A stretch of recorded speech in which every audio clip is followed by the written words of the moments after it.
Hey, welcome back to the Ping Pong Flix Show. My name is Chris Wong. It's been a pretty quiet Friday. It's probably because it's going to be a nice Memorial Day holiday weekend. Everybody wants to go and have fun. But there are a couple of things that came out today that I want to talk about. The first one's first is, it's coming from Screamer. Sony reveals that Spider-Man No Way Home will kick off its shared universe, Marvel universe rather. As reported by Variety, Sony exec Panish has suggested that Spider-Man 3 will kick off a shared Marvel universe while addressing the ongoing tensions and barriers that inhibit MCU's Spider-Man from appearing in Sony's Marvel films. Panish revealed that they do have a plan, which he believes fans are starting to catch on to. Sparing the details, he indicated that tensions will be resolved and that things will be a lot clearer when Spider-Man 3 releases. The statement is this: there actually is a plan. I think now maybe it's getting a little more clear for people where we're headed. And I think when No Way Home comes out, even more will be revealed. The great thing is we have this very excellent relationship with Kevin Feige. There's an incredible sandbox there to play with. We want those MCU movies to be absolutely huge because that's great for us and our Marvel characters. And I think that's the same thing on their side. But we have a great relationship. There's lots of opportunities, I think, that are going to happen. And also, this is also alluding to other things like how there definitely may be re-upping, that cooperation, that contract between them and Kevin Feige, and they're going to absolutely have more Spider-Man in the Disney Marvel as well as the Sony Marvel as well. And there's also some, people were speculating that No Way Home is actually because the Spider-Man villains from other dimensions are stuck in that dimension, and they have no way home. Also including that they're going to find a way to bring together the Sony Spider-Man villains with Tom Holland Spider-Man as well. And as you know, it's the worst kept secret, but it's still definitely that very, very possible, and probably at this point likely, that Tobey Maguire and Andrew Garfield will show up there. In fact, there was a little bit of in Variety's article where they were saying that they were going to appear, and then they edited and saying, oh, the villains from those worlds will appear. I don't think they were supposed to say that early. And like I said, Hollywood's worst kept secret, they're definitely going to be in this movie. Spider-Man No Way Home is going to be one of the biggest, probably the biggest Spider-Man live action movie we'll ever see at this point, because it's going to have lots of Spider-Mans. It's going to have lots of the Sinister Six themselves, some from different universes. It's going to be crazy. It's going to be insane. And I'm looking forward to it. I'm actually looking forward to that because I want to see Tobey Maguire again. He's my Spider-Man. Andrew Garfield too. Tom Holland, not so much. But at least if the other two are there, that'll be pretty crazy. And maybe a way to just close it up. Close up those two journeys in a way, right? So that'll be kind of cool. All right, let's get on with Netflix. Army of the Dead. Netflix put this out today. 72 million households are betting on Dead. Army of the Dead has been #1 film around the world and is projected to be one of Netflix's most popular films ever in its first 4 weeks. Now, it's not 72 million households yet. They're projecting, because it's only been out for a week, projecting that in 4 weeks it will be at 72 million households. And so 4 weeks is where they all have this chart. So it didn't, Extraction is still the highest and stuff like that. So it's not #1, but it's #1 on the thing right now. And it doesn't really matter, because what I'm saying here when I'm seeing this is the fact that they acknowledged that it was #1. That acknowledged that people love it, acknowledged that it was popular. That's what we wanted to see. We wanted transparency, and this obviously is transparency. Something that Warner Brothers didn't do, Warner Media or HBO Max did. They did it with Tina Turner, that film, Tina Turner. They did it with whatever the Nevers, right? They did it with other projects as well. They didn't do it. They skipped Zack Snyder's Justice League completely, like it never existed and it never came out. But Netflix did it. Netflix said, like every other film, like it's nothing, I know it's nothing special, but in comparison to Warner Brothers and Netflix and how they handled Snyder's movie, they're absolutely being transparent which is what they do for every Netflix film. That's what we want. We wanted Zack Snyder's Justice League to be included in these numbers that are coming out, just like Godzilla vs. Kong, just like Mortal Kombat, just like Tina Turner, just like The Nevers, right? We wanted to have that same announcement, but no, they made it like that never existed.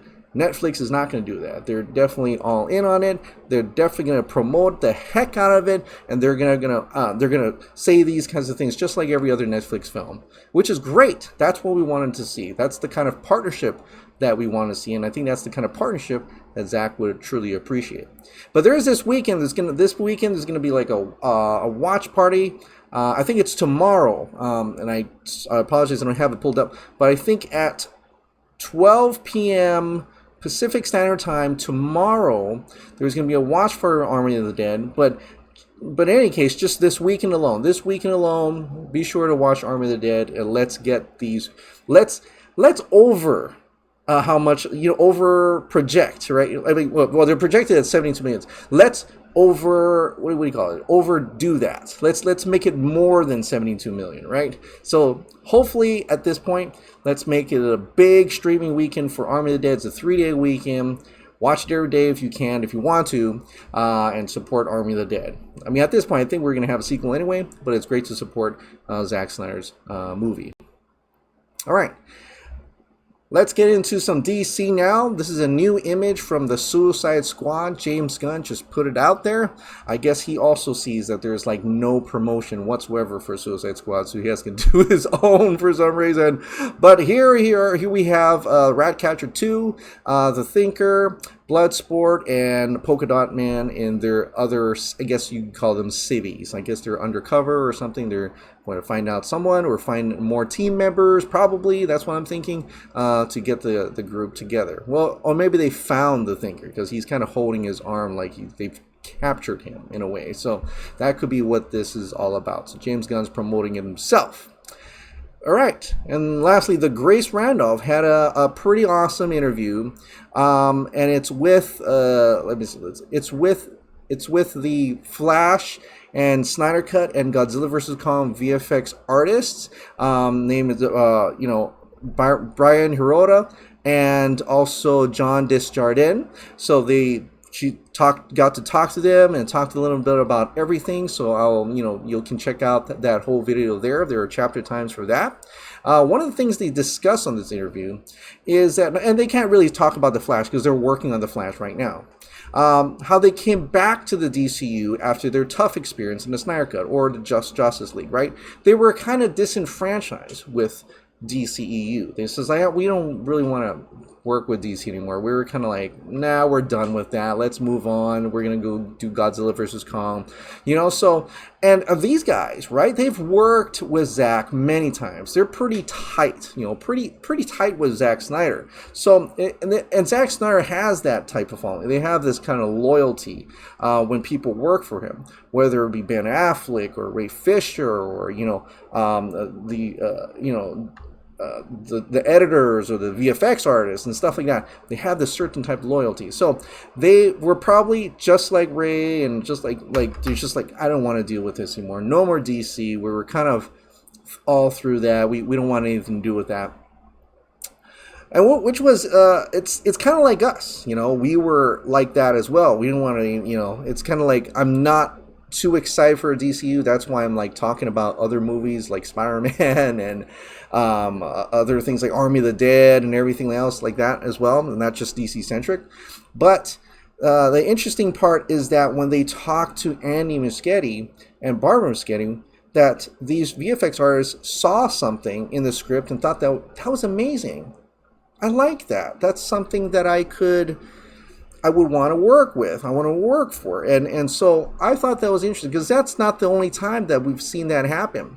Ben Affleck, who didn't want anything to do with Batman, he was done, but they were able to show him a script. And he said, okay, I like where you guys are going. I'll come back for that. I mean, even Ray Fisher talked to Andy Muschietti back and forth. He liked where they were going, and they were working with it until Hamada butted in and kicked them out. But like Ray Fisher at that time was very much, and I think he still is. From just talking to him, he still is into the Flash and really excited for the Flash, excited for Ezra and stuff like that. Ezra Miller also, he's in the Flash. He was from the Snyder Cut and stuff like that. And so it's interesting to see these people. And I'm still like waiting to see. I just want to see a trailer or something like that. But basically, they are trying to say that in a way. Look, I think there's something here that I'm getting excited with the DCU again. And whatever Andy Muschietti and Barbara Muschietti is doing, it's seemingly trying to bring back these people who were loyal to Zack and saying, look, we get you're loyal to Zack. We love it too.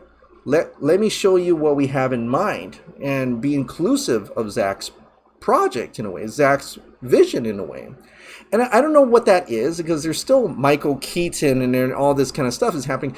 And I don't know how much, Hudson actually got involved in the script because it sounds like they got it from Andy Muschietti and Barbara Muschietti. Of course, they could have got it from Christina Hodson, but it's like, did Andy and Barbara say, look, we get where you're trying to come with the Flash movie, but we want it to look like this. We want it to include this. We want it to include that.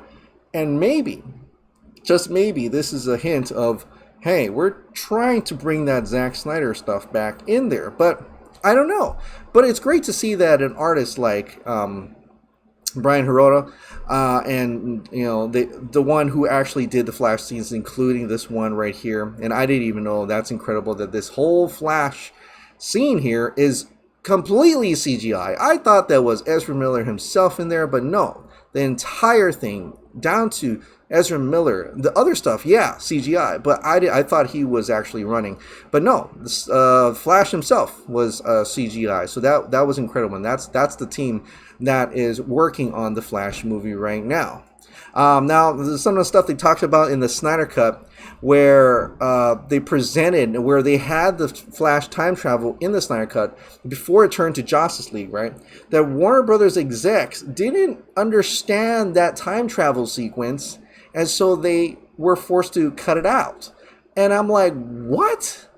You didn't understand that he was making time go back? I mean, you see Superman forming back up, like he's going back in and everything. I mean, my God, how stupid are those execs? Seriously, like my 4-year-old watched the first time.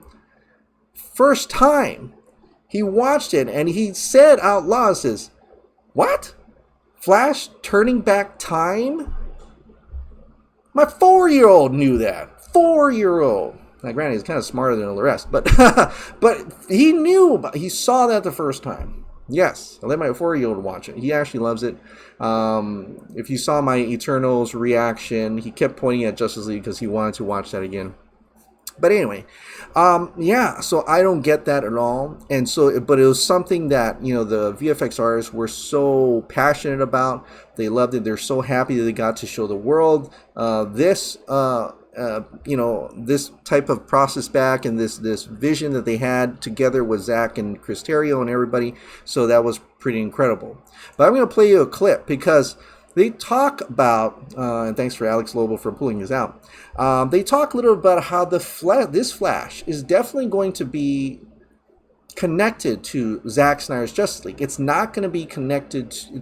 He didn't say it's not going to be connected to Joss Whedon, but he kept saying Zack's version, Zack's the Flash. So listen to this. I would just say that Andy's got some really interesting concepts of ways to extend the look and the vibe of the Barry Allen Flash, the Ezra Miller Flash, the Zack Snyder Flash, that we kind of gave you a taste of in Justice League, and kind of goes on from there. And I really don't want to say anything because Brian and his team have been doing a lot of conceptual R&D to get a lot of these concepts and things nailed down, really successfully, I might add. And I think Brian can back me up on this. Some of the ideas are super, super strange. I would just say that Andy's got some really interesting concepts of ways to extend the look and the vibe of the Barry Allen Flash, I know it's repeating over, but I wanted you to hear it again. the Ezra Miller Flash, the Zack Snyder Flash. Zack Snyder's Flash. So an interesting concept, Zack's, but he emphasized Zack Snyder's Flash. Now I know that the Flash we've seen the concept art for the movie, for the Flash movie that we saw in DC Fandom, that had yellow lightning. And I remember that Andy Muschietti explained the reason why it's yellow, right? And the suit is different. Bruce Wayne, Ben Affleck's Bruce Wayne makes that suit for him. Or actually, I don't know if he said Ben Affleck's but he said Bruce Wayne. And I think it's Ben Affleck's Bruce Wayne, or else he wouldn't be able to go back in the past that far. But to utilize that, and maybe the technology from Bruce Wayne's suit that he gave Barry Allen makes it yellow. So that explains that. But basically what he's trying is they're explaining that it's still coming off from Zack Snyder's Justice League. And I remember Patty Jenkins says that, all the other directors don't even call Justice League canon. They don't even think of it as canon. And so I think she was referring to as, like Andy Muschietti probably said, that's not canon. I want to do Zack Snyder's version because that, I believe, is canon, regardless of what Warner Brothers thinks, or at least Hobie Emmerich thinks. And I'm not trying to persuade you that we should support this now because all this, they're trying to utilize Zack Snyder's stuff and stuff like that. I'm not trying to say that at all.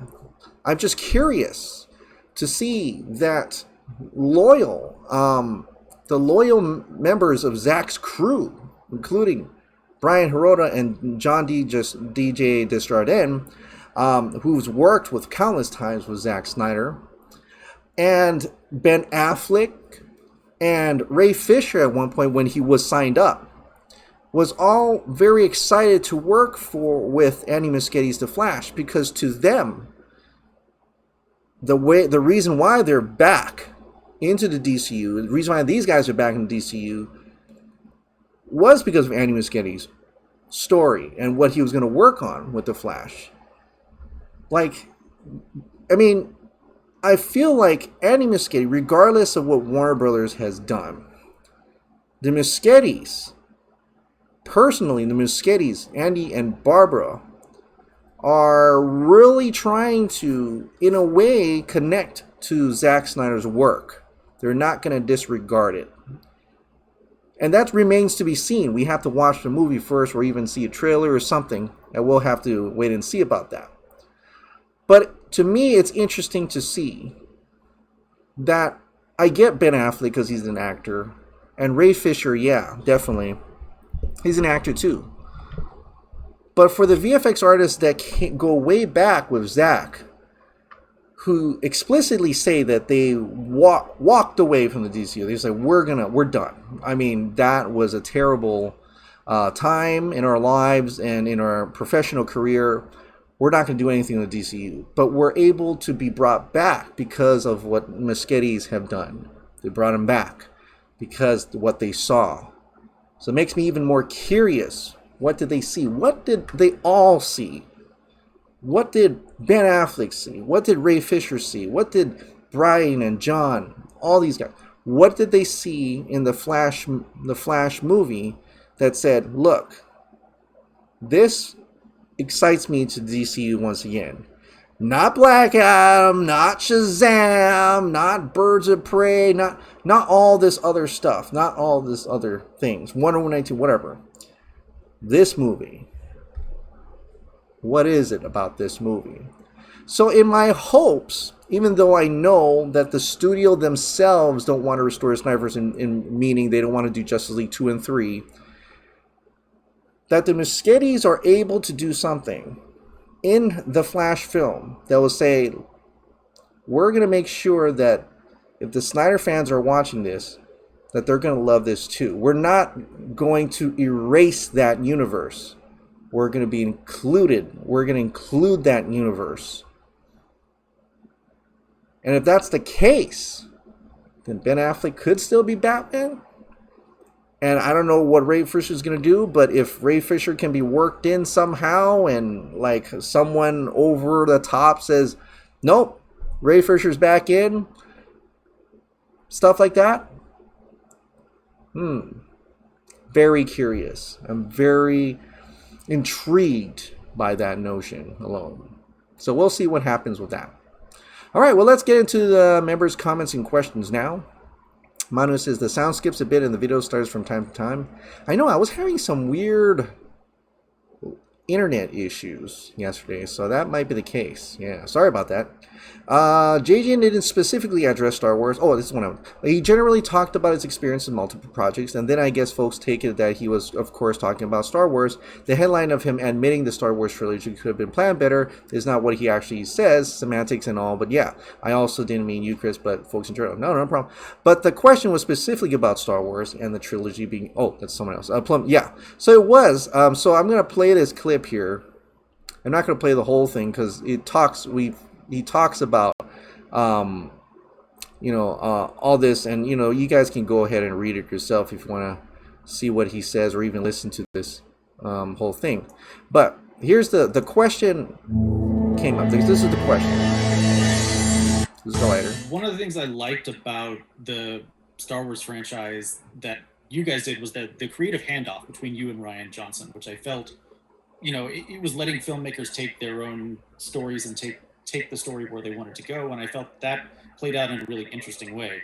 But I know not everyone feels that way, and I'm curious for you, as the person who helped get that foundation off the ground and also concluded it, do you feel like that trilogy would have benefited from planning out a very strict 3-movie story from the very beginning, or do you enjoy that kind of creative freedom to kind of take the characters different ways and kind of see how it goes? I've been involved in a number of projects that have been, in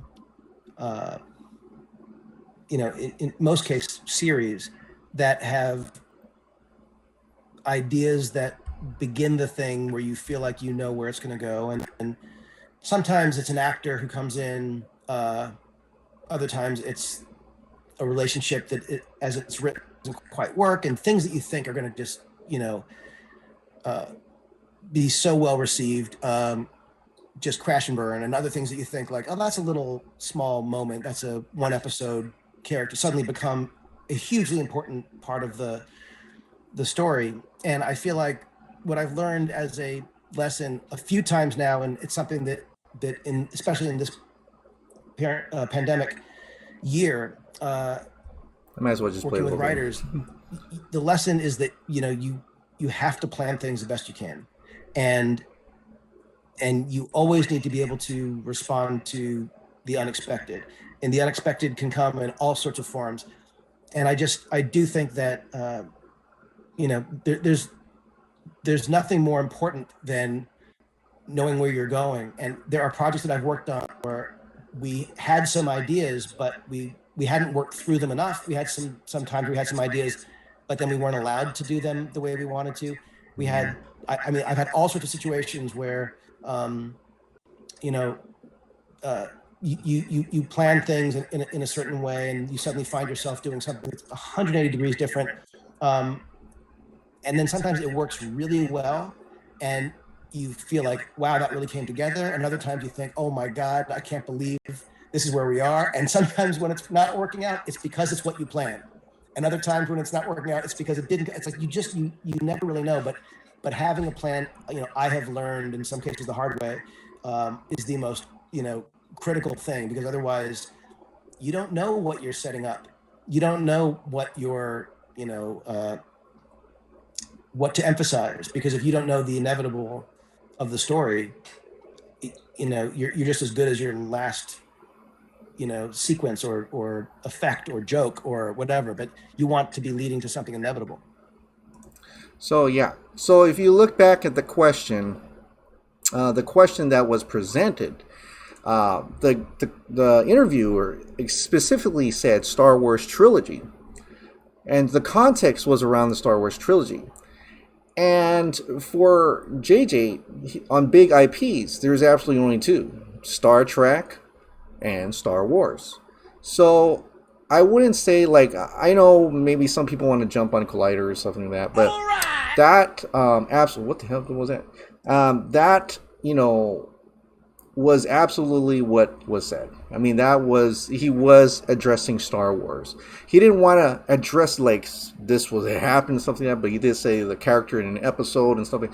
But so that was clearly, clearly about Star Wars. He's coming off from Star Wars. That was one of the big IP. That was clearly from Star Wars. But he's such a decent person that he's not going to really bury it too much. But you can see the Constitution trying to reword it in a way. But it's absolutely that the idea is that, yes, that trilogy should have been planned better. So, with Kylar staying on and Emmerich's contract over next year, could it be that Kylar will be getting Emmerich's job? An interesting turn of events, implying David Zaslav knows full well that it was Emmerich who botched everything up with the same release date and reliance on the movies for HBO Max subscription plan. Well, Jason Kylar is not in that movie business. He is in the streaming business, and so his experience is from Hulu. So I don't think Kylar is getting Emmerich's job, but you put out an interesting thing there because Jason Kylar has been involving himself with a lot of production stuff. You see him tweeting out he's been visiting Warner Brothers Studios a lot. He's been looking at things and stuff like that. So it could be that he's getting a little, putting a little bit of his feet in that water. So that could be a possibility, but I don't think so. I'm not sure. I mean, Carolyn Blackwood's still around, so she could still take Emmerich's job. To indulge in keep Amy's Lois too, not just Henry Clark. Imagine a sequel film centering a Black Adam versus Superman being a sort of parallel to Batman v Superman amid Teth's return, and Clark coming into contact with him. Lois sets out to find out who this guy is, where did he come from, what's this all about, the allegedly historical JSA. Perhaps she finds Pierce Brosnan's Dr. Fate in his endeavors, leading to his modern-day involvement in JL Dark. Certainly, the hierarchy of DC universe is about to change. I mean, anything can happen. Doobie, haha, when I was a kid in the 90s, Howie Long was my fan cast for Captain America. He certainly had the face, his chin and everything. He could play any superhero.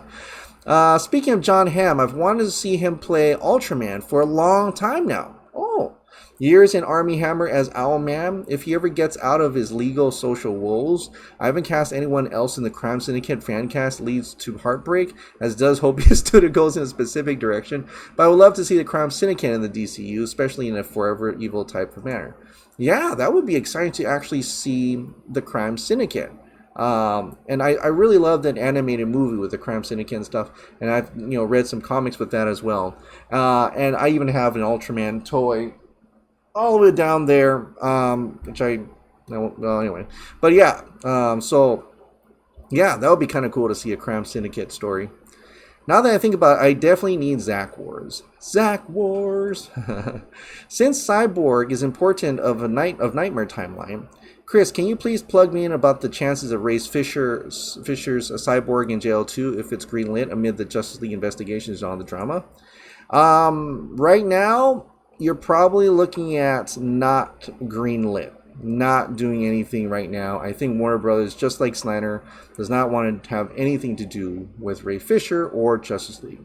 We're just going to have to change the regime at this point.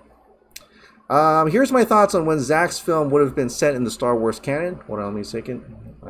It's reset that. Seven Samurai establishes the Seven as Ronin, as you noted. Masterless samurai.